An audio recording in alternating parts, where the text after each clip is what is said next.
আমার নাম তিতাস। বন্ধুরা, তোমরা দেখছো ghost in go YouTube channel. তাড়াহুড়োতে কিছু বলতে গিয়ে আটকালে ক্ষমা। ভূত সম্পর্কে জানতে এখনই সাবস্ক্রাইবটা করে রাখো।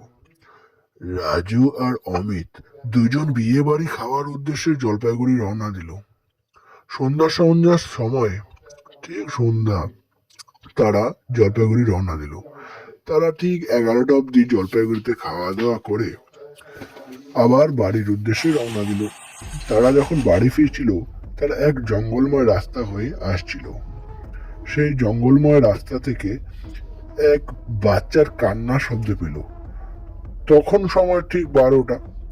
রাজু অমিতকে বলল, এ সময় কোন বাচ্চা কাচ্ছে? এ সময় তো বাচ্চার কান্নার সময় না, ঠিক অ্যাক্সিডেন্ট হয়েছে। অমিত রাজুকে ভয় পেয়ে বলল, সামনে ওটা কি? সামনে দেখলো এক লম্বা পাতলা শরীর দূরে বাঁশ বাগানে ঝুলে বেড়াচ্ছে।